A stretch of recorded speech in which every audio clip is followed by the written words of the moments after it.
When cinema was born, it was a revelation. For the first time, people saw the news in moving pictures. History itself, captured frame by frame. News by animation is becoming fashion, and therefore the multiplication of the number of moving picture newspapers will be hailed with delight, both by exhibitors and public alike. Early cinema has given us a visual shorthand for the century's history. The House of Windsor? Let's dig out a shot of old George V. Suffragettes? Find that one of the Pankhurst woman getting arrested. World War I? Send Tommy Atkins over the top again. General strike? Dig out some strike-breaking toffs, will you? This is history as moving wallpaper. But how much do these flickering images really tell us about the past? Ask that question, and we soon discover the camera may not lie, but it can be very economical with the truth. If the first audiences flinched at the spectacle of the moving image, their fear soon became a thrill.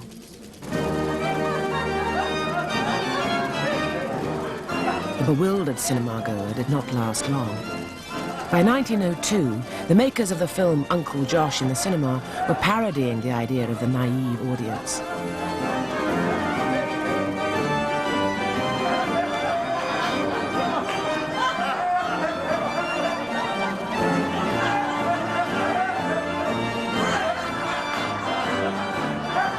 Foolish Uncle Josh, mistaking the film illusion for the real thing. Uncle Josh may not have been alone. Early cinema enthusiasts, writing at the turn of the century, were keen to stress its almost fantastic accuracy, its truth to reality. The cinema may not give a complete history, but what it gives is incontestably and absolutely true. Cinema will reveal our leaders with all the glowing personalities that characterize them. Gone would be the dry and misleading accounts, tinged with the exaggerations of the chroniclers' minds. Hurry, hurry, hurry, ladies and gentlemen, boys and girls, step this way. The worthy intention to tell the truth was, however, to be undertaken by the showmen, the magicians and lanternists, the very experts in the art of illusion. Suitable for all classes, yes sir, it's quite suitable for small children. Step this way, mums, dads, boys. Within a few years, the travelling bioscope cinema became a regular part of the showman's attractions. Showmen had audiences flocking to the living picture palaces. John Codman's New Empire and Animated Picture Company presents new pictures, brimful of humour and pathetic interest, absolutely rock steady. None of our competitors have such a wonderful organ, none a better programme. The audiences that flocked to the living picture palaces came for spectacle. For the spectacle of the cinema, for the sight of movement magically represented for the first time. No matter whether it was true, it moved. Hurry, hurry, hurry, ladies and gentlemen, boys and girls. As audiences grew, so did competition for their pennies. And with competition came distortion, the birth of the fake that would grab the audience. If audiences weren't too concerned for the truth of what they saw, neither were the filmmakers. In 1900, they faked a blood-curdling tale from the Boxer Rising. The horrors of the Chinese rebellion against colonial rule demonstrated before your very eyes.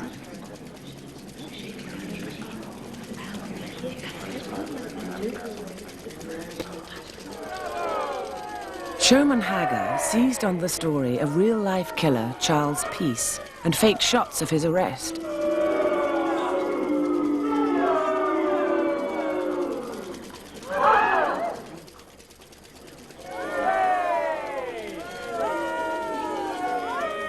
In the first years of cinema, every company producing news and actuality film resorted to faking. The fakes often outsold the real thing. Then, as now, audiences demanded action, not truth. The sinking of the battleship Maine in Havana Harbor became a major news story, and Edison's film company got a shot of where the battleship had been. The Maine disaster opened up a new cycle, the newsreel movie, and proved that a wave of patriotism can be as valuable to a picture maker as a wave of passion. But the genuine film was a disappointment. Lots of boats, but of course no Maine. George Méliès' version of the sinking of the Maine was far more successful with the showman projectionists and their audiences.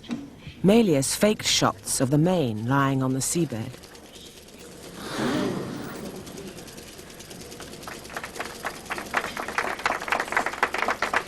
It is impossible for us to know exactly how much of this material was actually believed to be true by the first living picture audiences.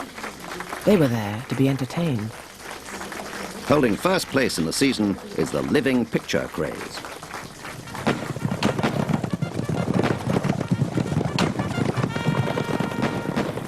Two pioneer filmmakers discovered that it was much safer to fake than to cover the real thing. By 1898, Spain and America were at war, and Smith and Blackton went to Cuba to film it for Vitagraph. Smith wrote later, I reached up to lower the camera to safety. A moment too late. 2 Mauser bullets pierced the wooden door of the camera, but fortunately coursed past the mechanism. It appeared to be foolish to go on in the same manner, namely, shooting pictures out in the open, calling to Rough Riders to stand up so that we might get a better shot. You couldn't operate an old-fashioned tripod camera from a belly position, and now our open-air technique seemed curiously in logic. Vitagraph would retreat. They retreated to New York, where they learned that they had missed the American victory in the naval battle of Santiago Bay. We knew we were in trouble. We bought a set of large study photographs of ships in the American and Spanish fleets. On a table, topside down, we placed one of Blackton's large canvas-covered frames and filled it with water, an inch deep. In order to stand the cutouts of the ships in the water, we nailed them to lengths of wood an inch square. In this way, a little shelf was provided behind each ship, and on this shelf we placed pinches of gunpowder, 3 pinches for each ship. Not too many, we felt, for a major engagement of this sort. To each of our ships, now sitting placidly in our shallow bay, we attached a fine thread to enable us to pull the ships past the camera at the proper moment and in the correct order. We needed someone to blow smoke into the scene, but we couldn't go too far outside our circle if our secret was to be kept. Mrs. Blackton was called in this day of non-smoking womanhood, to smoke a cigarette. A friendly office boy said he would try a cigar. This was fine, as we needed volume. A piece of cotton was dipped in alcohol and attached to wire slender enough to escape the eye of the camera. Blackton, concealed behind the side of the table furthermost from the camera, touched off the mounds of gunpowder with his wire taper, and the battle was on.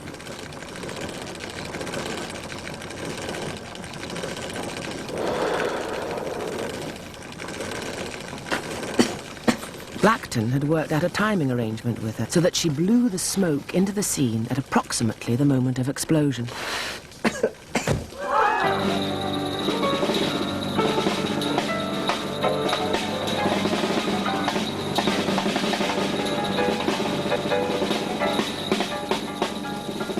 The film lenses of the day were imperfect enough to conceal the crudities of our miniature, and as the picture ran for only 2 minutes, there was not time for anyone to study it critically. It played to capacity audiences several weeks. Blackton and I felt less and less remorse of conscience when we saw how much excitement and enthusiasm were aroused by the Battle of Santiago Bay.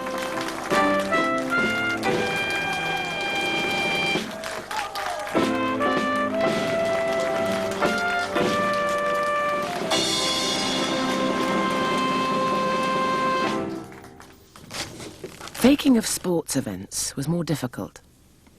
Tom, this chap over here needs some attention. Heavyweight boxing had been banned in a number of US states in the last century, and it seemed close to dying out. Cinema revived it. Huge audiences turned out for screenings of the big fights, and the big money, then as now, was made through exploitation of movie rights. When the American Mutoscope and Biograph Company failed to get the rights to the 1903 championship fight between gentleman Jim Corbett and James Jeffries, they simply recreated it in a studio, blow by blow, with two lookalikes. It was one thing to get away with a naval battle. Most audiences had never seen one. But boxing fans knew the real truth, and according to a newspaper, the fake was not well received. Right, you ready? This is a good fight! One,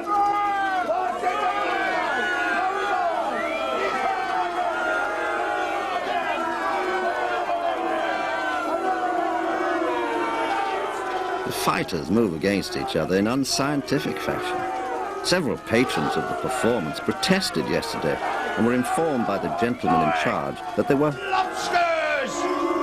Lobsters! The supposititious knockout in the 14th round is a palpable burlesque.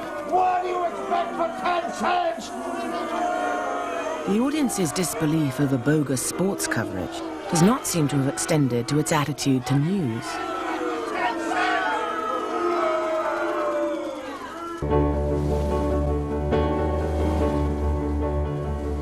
At the turn of the century, news looked different. Few photographs appeared in the papers. Audiences were used to artists' impressions of events. The living offered them an approximation of events they already knew about. The San Francisco earthquake in 1906 was the big news story of the day. Edison reconstructed the events on a tabletop. Why bother to film in San Francisco if the fake outsold authentic footage? The authentic footage was imaginatively shot with tracks and 360-degree pans, but it was, of course, shot after the event. Then, as now, cameramen rarely filmed news events as and when they happened, only the aftermath.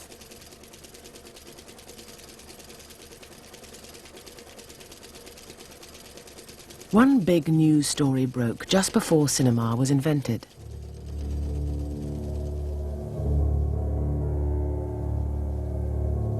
Alfred Dreyfus, a Jewish officer in the French army, was convicted of spying for the Germans and sent to Devil's Island for life. In 1899, he was retried at a court-martial in Rennes.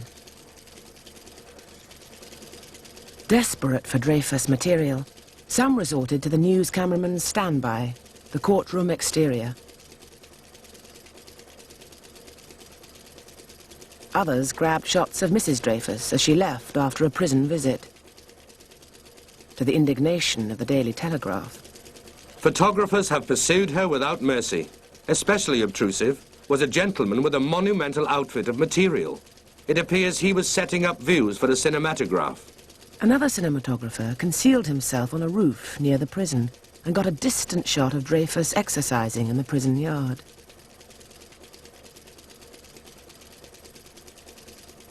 But others decided not to go to Rennes at all.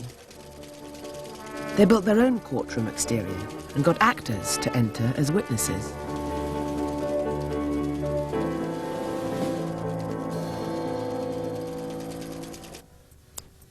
One film company made meticulous copies of Dreyfus's uniform and hired Armand the Great Impersonator to strike a few poses.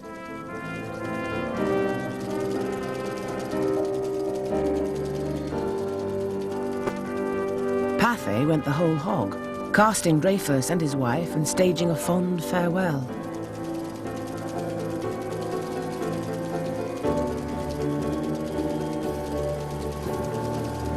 Audiences were indignant, but not with the fakery. The police had to be called to separate Dreyfusards and anti-Dreyfusards. who were throwing things at each other and were about to smash the seats. The real Dreyfus was eventually pardoned, but films about him were banned in France till 1950.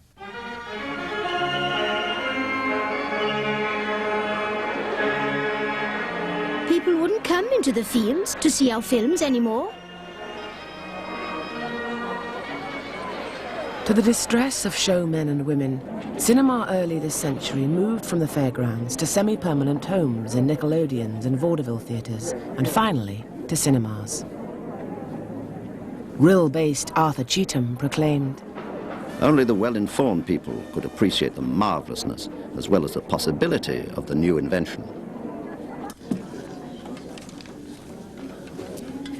The individual actuality item was replaced by the first newsreels. They spread rapidly after their introduction in 1910, establishing a formula that was to remain unaltered until their death half a century later. A royal visit, a military event, a sports item, a disaster, and finally, a lighter item. Although the animated newspaper has been amongst us for only a few months, yet it has already developed into an institution. Audiences were becoming more sophisticated in their attitude to faking, but this didn't stop the filmmakers trying to fool the audience when they felt the need. The sinking of the Titanic in 1912 was just such a case. A major news story miles away from a film camera. The newsreel companies were desperate. Warwick claimed that it had footage of the Titanic's maiden voyage from Southampton. They hadn't. It was the Titanic's sister ship, the Olympic, on its maiden voyage from New York earlier in the year. The ship's name wasn't visible, but the New York-based tugs would have given the game away. So the editor painted out the tug's port of origin. Because the captain of the Titanic, Captain Smith, had also served on the Olympic, Warwick were lucky enough to have one shot of him. But their newsreel version required 6 shots, hence the captain's unfortunate twitch, and the Thinks bubble concealing the name of his ship. 3 years later, it happened again. Lusitania torpedoed by German pirates. The Cricks and Martin Company had absolutely nothing relevant in their library on the Lusitania, so they faked the lot. Jump in! Jump in! On Wimbledon Common Pond, they launched a lifeboat and a couple of dozen volunteers. They even added some camera shake for authenticity. In the real sinking, many of the lifeboats were swamped when too many survivors tried to get in. So the volunteers had a go at that, too.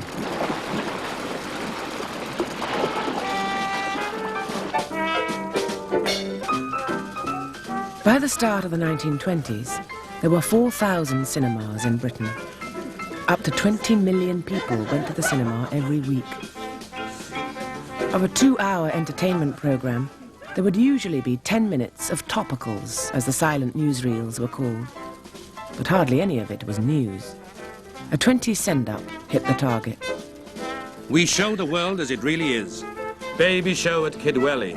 The winner, the fine little son of Mr. and Mrs. Joe Bacon, licensees of the Pig and Whistle, was fed entirely on Bunbury's Vaselino. League of Nations delegates arriving for the Great International Assembly's new session.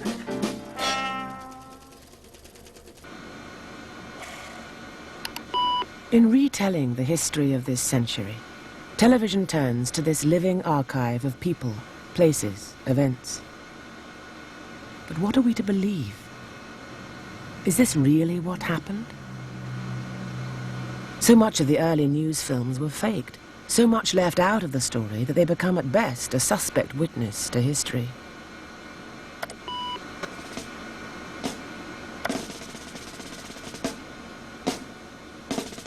By the advent of talkies at the end of the 1920s, filmmakers had already begun to use archive film to write the definitive cine history of the nation. Britain's record is worth looking at, if only to discover how much or how little she can be proud of it. It must be a true statement of fact, picturing events not as we should like them to have been, but as they were. This compilation, made in 1933 for the Conservative Party, begins by asserting the total authenticity of film as evidence. It goes on to construct an entirely partisan view of the previous 30 years. National spirit and the inspiration of Britain's traditional stability. Almost as a reminder of the customary freedom from violence, there occurred, early in the new reign, the one exception to the rule. Two members of a foreign gang who had killed two policemen and one of their own gangsters were trapped in their lodgings. The men opened fire and the police replied from opposite houses. It was difficult to keep back. But the siege of Sydney Street wasn't the only breach of the peace.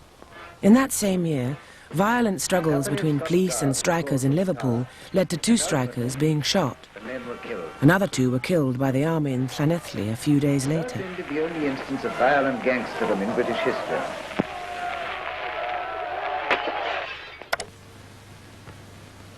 News film often tells us less about history than about how history gets written. The volunteers left their work after their magnificent effort with a pleasant feeling that they'd kept intact the political freedom of the people. And the strikers went back with no idea that they'd shaken the foundations of Parliament. Perhaps, though, you are as sceptical about what their out-of-vision voice tells you as mine. It was a scepticism shared by one of the first famous voices and faces to appear on sound film, George Bernard Shaw. Ladies and gentlemen, I suppose you know that this is a fake. You all imagine that this is perfectly natural, that I'm coming just to get into the aeroplane. But it's all a put-up job. I've been asked to say a few words to you about my flying experience and about aeroplanes. I know nothing whatever about aeroplanes, except that I occasionally travel in them. And the whole point of this is that you should see the animal for a moment. Well, you have seen him. I've nothing whatever to say to you, except that I'm sure you're very glad to see me, and I'm extremely sorry that I can't see you. Good morning.